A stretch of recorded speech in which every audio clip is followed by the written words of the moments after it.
Parang hindi ko maipaliwanag kung ano yung meron dito. Wala po kayong pupuntahan kundi yakapin ito. Hindi ako nag-atubili na tanggapin at ipamuhay ang You Islam. really feel that feeling with the Creator. Nahulog ang loob ko rin. Yun yung hinahanap kong religion. Yun yung time na I saw my salvation. Finally, natagpo ako. Naging malawak na ang aming pangunawa kasi sa buhay mula nung kami nag-Muslim.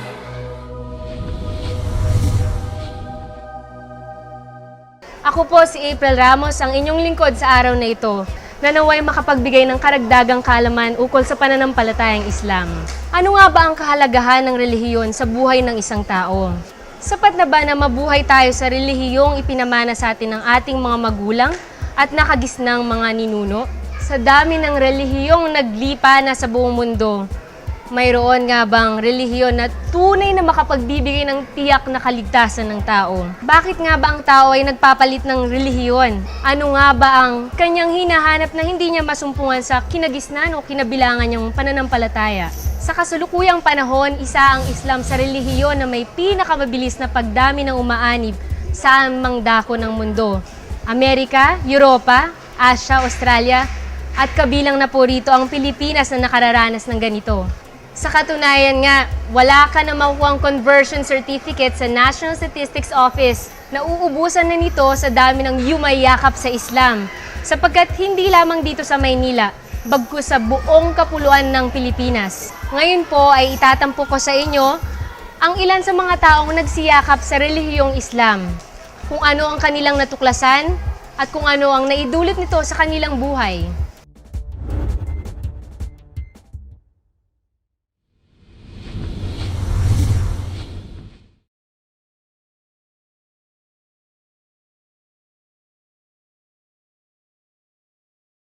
When you feel all alone in this world and there's nobody to count your tears, just remember no matter where you are, Allah knows. Allah knows. I was doing graduate studies at the University of Massachusetts at Amherst. And I had lots of Muslim friends already there. But unfortunately, nobody invited me to Islam. In De La Salle University, we had a conflict resolution seminar. There was a gentleman there by the name of Manerba Junaid. And when I expressed interest about the religion, he invited me to the Golden Mosque. And when I was in the Golden Mosque, he taught me immediately how to pray the Golden Mosque in Quiapo, Manila. And one thing really about Islam is that the Islamic prayer is a very powerful experience. When you touch your head to the ground or you bow or prostrate before God in the Islamic prayer, you really feel that feeling with the Creator. When you're carrying a monster load and you wonder how far you can go. What really finally pushed me over to do it was my experience of fasting during the holy month of Ramadan. Like if you diet for yourself, it's very hard. But when you offer it to God, you find that things can be done. No matter what inside or out, there's one thing of which there's no doubt. Allah knows.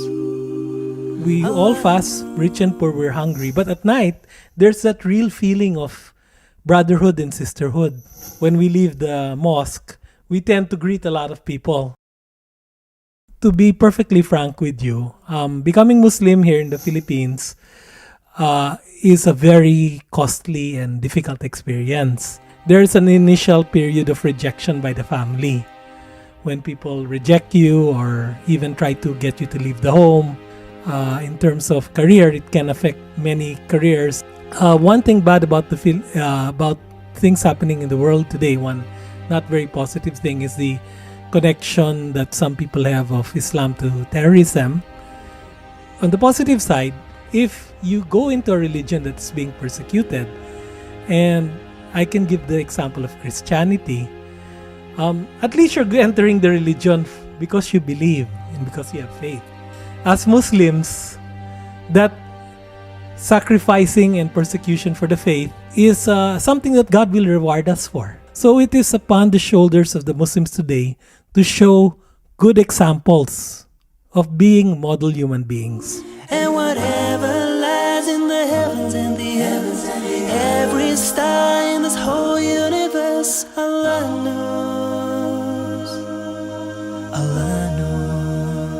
What does Islam mean? It means submission to the will of God. And at the same time, it also means peace. If you shorten the meaning of Islam, it is, if you submit to the will of God, you'll have peace. And of course, I say to everyone, Assalamu alaikum wa rahmatullahi wa barakatuh.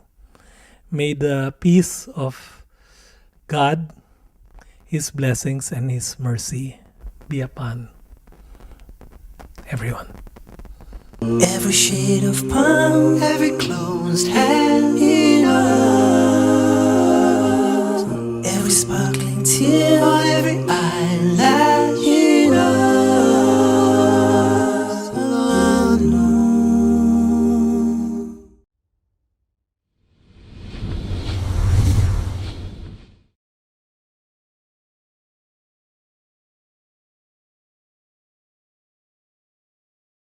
Social expectation drowns us all inside.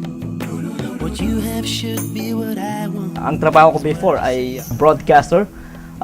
Host ako ng mga radio programs, especially mga public affairs. Ang pinagmulan kong relihiyon ay hindi tiyak sapagkat marami akong pinuntahang relihiyon noong araw. Umattend ako ng Born Again, umattend ako ng El Shaddai. Makikita mo ako sa pagtitipon ng mga Born Again kung saan nakikikembot ako, nakikilundag, nakikisayaw. Makikita mo ko sa isang, kapag matindi ang problema ko, makikita mo ko sa isang misang pangkatoliko kung saan ako'y nakikiiyak. Kung saan ako napunta pananampalataya sapagkat ang pananampalataya sa aking pananaw nung araw ay isang pagtakas lamang sa kung anong problema sa buhay merong kang dinadala. It's an outlet.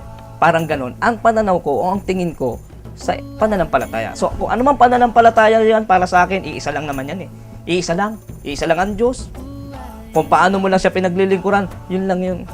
Yun ang pagkaunawa ko sa pananampalataya. Until finally, natagpuan ko ang Islam. The clothes I wear, the way I comb my hair, how I live, oh, I don't care. This is who I am, this is me. Ang pagkakaalam nga ng tao, lalo dito sa Pilipinas, kapag ka ikaw ay Muslim, taga Mindanao. Kailanman, hindi ako nakatuntong ng Mindanao eh. In fact, sa amin sa Quezon, kapag ka Muslim, iba ang takot ng tao sa Muslim. Kahit ako, lumaki akong may takot sa Muslim. Sa paanong takot? Kasi sa amin sa Quezon, ang bata normally tinatakot ng tikbalang, aswang, multo, manananggal, name it. Umuwi ka na, Angelo, gabi na. Sige ka, may tikbalang ka dyan, name it. Lahat ng klaseng maligno, hindi kami matatakot. Pero pag sinabi ng isang tao, umuwi ka na, gabi na.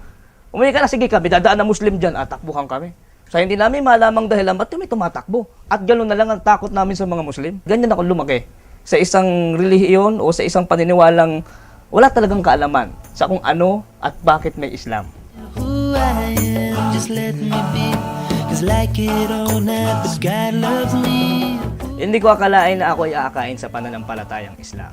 Maaring marami nagpapakilalang Muslim sa kapanahunan natin. Ngunit saan ba natin sila dapat kilalanin? Doon tayo magsimula. To get to the top don't matter if somebody's gotta fall. You gotta brace the storm, the norms to conform. Get what you want's gonna kill us all. This is who I am. Ang Muslim ay hindi ang mga taong taga Mindanao lamang. Hindi nagpapamuslim sa isang tao na ang nanay at tatay niya Muslim. O siya ay Arabo o nanggaling sa isa Islamikong bansa. Lalong hindi nagpapamuslim yung sasabihin mong ako'y may dugong Muslim. Hindi yan sirkulan. Wala sa dugo yan. Hindi nagpapamuslim sa isang tao na ang pangalan niya ay Umar, Muhammad, Ibrahim. Hindi. Ang nagpapamuslim sa isang tao ay ang kung paano niya isinasabuhay ang kanyang pananampalataya. At kapag ito ay natagpuan natin sa isang tao na ang Islam ay nakikita mo sa kanya, tunay na siya ay inyong pakinggan, bigyan nyo ng oras, sandali, nakausapin. At wala namang masama. At sabihin natin sa kanya, ano ba ang Islam?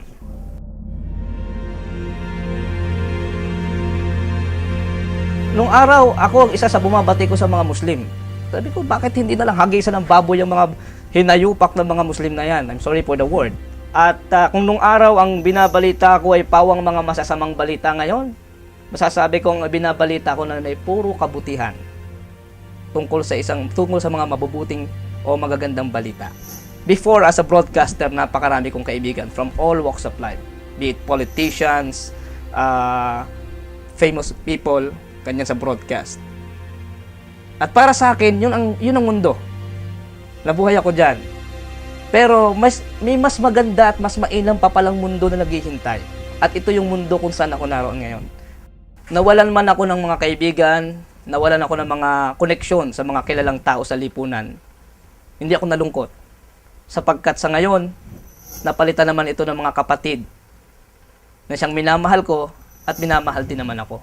Yun ang ibinigay sa akin ng Islam. Sa Islam, itinuturo sa atin ang nag-iisang Diyos, ang dakilang lumikha na si Allah subhanahu wa ta'ala, na siyang may kapamahalaan sa lahat ng bagay. At sa Islam, mas malinaw kung nakilala kung sino ang Diyos at kung paano niya ipinadala ang mga propeta mula kay Propeta Adam, sumakanya nawa ang kapayapaan, hanggang sa huling sugo ng dakilang lumikha, ang Propeta Muhammad, sumakanya nawa ang kapayapaan, habag ng dakilang lumikha, ay mas nalaman ko na ang lahat ng ito, lahat ng mga propetang ipinadala, ay may iisang katuruan. At maging si Propeta Jesucristo na pinakamamahal ng mga Muslim, ay may iisang Diyos din na tinuturo. At yun ay natagpuan ko at nabigyan linaw sa akin sa pananampalatayang Islam. Just let me be, 'cause like it or not, but God loves